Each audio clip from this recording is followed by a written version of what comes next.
بسم اللہ الرحمن الرحیم۔ السلام علیکم معزز طلباء کرام، آپ سب کیسے ہیں؟ آج ہم اصول الشاشی کے سبق نمبر 45 کو پڑھیں گے۔ آج کے سبق کا عنوان ہے علت و معلول کے درمیان استعارہ کی مثال۔ آج کے سبق کی عبارت ہماری فصل فی طریق الاستعارت سے شروع ہو رہی ہے۔ ہم نے چونکہ گزشتہ سبق میں اعراب اور ترجمہ وغیرہ نہیں کیا تھا، آئیے ہم عبارت اس کا ترجمہ کرتے ہیں۔ مصنف علیہ رحمہ لکھتے ہیں فصل فی تعریف طریق الاستعارت، یہ فصل ہے استعارہ کے طریقے کی تعریف کے بیان میں۔ اعلم، تو جان لے، ان الاستعارت فی احکام الشرع متردۃ بطریقین، بے شک استعارہ شرعی احکام میں دو طریقوں سے رائج ہے۔ احدہما لوجود الاتصال بین العلت والحکم، ان دو طریقوں میں سے پہلا طریقہ وہ حکم اور علت کے درمیان اتصال کے پائے جانے کی وجہ سے ہے۔ والثانی لوجود الاتصال بین السبب المحض والحکم، اور دوسرا طریقہ سبب محض اور حکم کے درمیان اتصال کے پائے جانے کی وجہ سے ہے۔ فالاول منہما یوجب صحت الاستعارۃ من الطرفین، پس دونوں طریقوں میں سے جو پہلا طریقہ ہے یہ طرفین سے استعارے کے صحیح ہونے کو ثابت کرتا ہے۔ وثانی یوجب صحتها من احد طرفین، جبکہ ان دو طریقوں میں سے جو دوسرا طریقہ ہے وہ دونوں طرفوں میں سے کسی ایک جانب سے استعارے کے صحیح ہونے کو ثابت کرتا ہے۔ وہو استعارۃ الاصل للفرع، اور وہ جو ایک جانب ہے طرفین میں سے وہ اصل سے فرع کے لیے استعارہ کرنا ہے۔ مثال الاول، پہلی کی مثال، فیما اذا قال، اس صورت میں کہ جب کسی شخص نے یوں کہا، ان ملکت عبدا فهو حر، اگر میں غلام کا مالک ہوا تو وہ آزاد ہے۔ فملک نصف العبد فباعہ، پس اس شخص کو نصف غلام بطور ملکیت ملا، یعنی وہ قائل نصف غلام کا مالک ہوا تو اس نے اس آدھے کو بیچ دیا۔ ثم ملک النصف الآخر، پھر وہ دوسرے نصف کا بھی مالک ہو گیا۔ لم یعتق، وہ غلام اس پر آزاد نہیں کیا جائے گا۔ اذ لم یجتمع فی ملکہ کل العبد، اس لیے کہ اس قائل کے ملک میں پورے کا پورا غلام ملک کے طور پر جمع نہیں ہوا۔ ولو قال، ہاں اگر اس نے یہ کہا، ان اشتریت عبدا فهو حر، کہ اگر میں نے غلام خریدا تو وہ آزاد ہے۔ فاشترى نصف العبد فباعه، پس اس نے آدھا غلام خریدا تو اس کو بیچ دیا۔ ثم اشترى نصف الآخر عتق النصف الثانی، پھر اس نے دوسرا آدھا بھی خرید لیا تو اب اس پر نصف ثانی جو ہوگا وہ آزاد کر لیا جائے گا۔ ولو عنا بالملک الشراء، اور اگر اس نے ملکیت بول کر اس سے شراء مراد لیا تھا، او بالشراء الملک، یا اس نے شراء بول کر ملکیت مراد لی تھی، صحت نیتہ بطریق المجاز، اس کی یہ نیت مجاز کی طریقے پر صحیح ہوگی۔ لأن الشراء علت الملک والملک حکمہ، اس لیے کہ شراء جو ہے یہ ملکیت کی علت ہے اور ملکیت یہ شراء کا حکم ہے، معلول ہے۔ فعمت الاستعارۃ بین العلت والمعلول من الطرفین، پس یہ استعارہ علت و معلول کے درمیان دونوں جانبوں سے عام ہو جائے گا۔ الا انہ فیما یکون تخفیفا فی حقہ لا یصدق فی حق القضاء خاصۃ، مگر ایک صورت کہ جب اس قائل کے حق میں تخفیف آتی ہو تو پس قضاً اس قائل کی تصدیق نہیں کی جائے گی۔ لمعنی تہمت لا لعدم صحت الاستعارت، یہ متہم بالتہمت ہونے کی وجہ سے، متہم بالکذب ہونے کی وجہ سے کہ تہمت اس پر آ جائے گی، نہ کہ استعارے کے عدم صحت کی وجہ سے۔ یہ تھی ہماری عبارت اور اس کا ترجمہ۔ آئیے اب اس کی تفصیل اور توضیح کی طرف بڑھتے ہیں۔ سب سے پہلے تو علت و معلول کے درمیان جانبین سے استعارہ کے متعلق جو ضابطہ ہے وہ ذہن میں رکھتے ہیں۔ علت و معلول ہو یا سبب و مسبب ہو، ان میں جانبین سے استعارہ کے جواز اور عدم جواز کا مدار اس ضابطہ پر ہے کہ اگر جانبین میں سے ہر ایک محتاج الیہ بھی بنتا ہو اور محتاج بھی بنتا ہو تو جانبین سے استعارہ جائز ہوگا، اور جانبین سے احتیاجی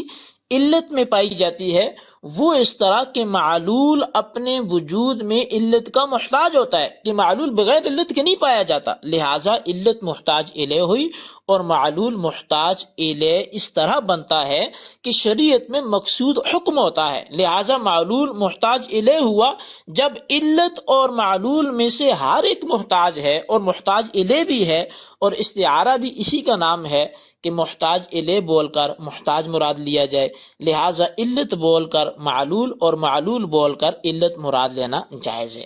اگر جانبین سے احتیاجی نہ پائے جائے بلکہ ایک محتاج الیہ بنتا ہو اور دوسرا فقط محتاج بنتا ہو تو یہ صورت سبب محض اور مسبب کی ہے، وہ اس طرح کہ سبب مؤثر ہے اور مسبب اس کا اثر ہے،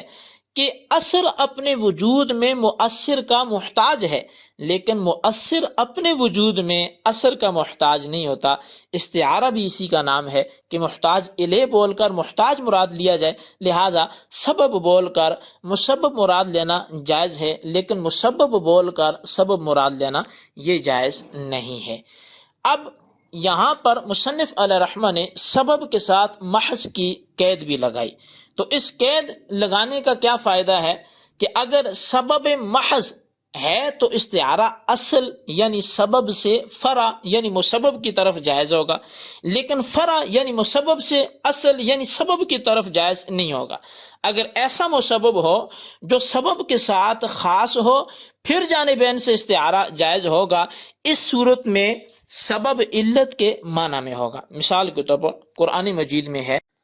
انی ارانی اعصر خمرا، میں خود کو شراب یعنی انگور نچوڑتا ہوا دیکھتا ہوں۔ چونکہ احناف کے نزدیک خمر وہ شراب ہوتی ہے جو صرف انگور سے بنتی ہے، لہٰذا مسبب یعنی خمر بول کر سبب یعنی انگور مراد لینا جائز ہے۔ اب مصنف علیہ رحمہ پہلی صورت کی مثال بیان فرماتے ہیں۔ اس سے قبل مصنف نے علت اور سبب میں جانبین سے استعارہ کے جواز و عدم جواز پر بحث کی، اب لف و نشر مرتب کے طریقے پر علت و معلول میں جانبین سے استعارہ کے جواز پر مثال پیش کر رہے ہیں، لیکن مثال سے پہلے مصنف نے ایک تمہید ذکر کی ہے۔ وہ تمہید یہ ہے کہ اگر کسی شخص نے ان ملکت عبدا فہو حر کہا، اگر میں غلام کا مالک ہوا تو وہ آزاد ہے، پھر غلام کا آدھا حصہ خرید کر اس کو فروخت کر دیا، پھر دوسرا آدھا حصہ خریدا، تو یہ دوسرا حصہ جو ہے یہ آزاد نہ ہوگا۔ اگر ان اشتریت عبدا فہو حر کہا کہ اگر میں نے غلام خریدا تو وہ آزاد ہے، پھر نصف حصہ خرید کر فروخت بھی کر دیا، پھر دوسرا نصف حصہ خریدتا ہے تو دوسرا نصف آزاد ہو جائے گا۔ ملک اور شراء میں عرف عام کے لحاظ سے فرق یہ ہے کہ شراء یعنی خریدنے کے ثبوت کے لیے خریدی ہوئی چیز کا تمام اجزاء کے ساتھ خریدنے والے کی ملک میں جمع ہونا شرط نہیں ہے۔ جیسا کہ کسی شخص نے 1,00,000 روپے کی مشین کا سودا کیا مگر وہ قسطوں میں پیسے دے رہا ہے، لیکن عرف عام میں اس کو مشتری یعنی خریدار کہا جائے گا، حالانکہ مشتری نے تمام اجزاء کو ابھی تک نہیں خریدا، جبکہ ملک عرف عام میں اس وقت بولتے ہیں کہ جب خریدی ہوئی چیز اپنے تمام اجزاء کے ساتھ خریدار کی ملک میں ہو۔ لہٰذا اگر کوئی شخص قسط وار خریدتا ہے تو اس کو مالک نہیں کہتے، لہٰذا ان ملکت عبدا فہو حر میں غلام کے تمام اجزاء کا بیک وقت مالک نہیں بنا، جبکہ ملکیت کے ثبوت کے لیے تمام اجزاء پر ملکیت کا ہونا شرط ہے، چونکہ نصف اول میں اس کی ملکیت ہی نہیں، اس کو فروخت کر چکا ہے، کیونکہ جس آدھے کا مالک ہوا تھا اس کو تو فروخت کر چکا ہے، لہٰذا اب جب دوبارہ آدھے کا مالک ہوتا ہے تو وہ پورے غلام کا مالک نہیں ہے، لہٰذا غلام بھی آزاد نہیں ہوگا۔ جبکہ ان اشتریت عبدا فہو حر میں غلام آزاد ہو جائے گا، کیونکہ خریدار کہلانے کے لیے خریدی ہوئی چیز کے بیک وقت تمام اجزاء کا خریدنا شرط نہیں ہے، لہٰذا غلام آزاد ہو جائے گا۔ اس تمہید کے بعد اب مثال کی وضاحت یہ ہے کہ اگر قائل نے ملک سے شراء اور شراء سے ملک کا ارادہ کیا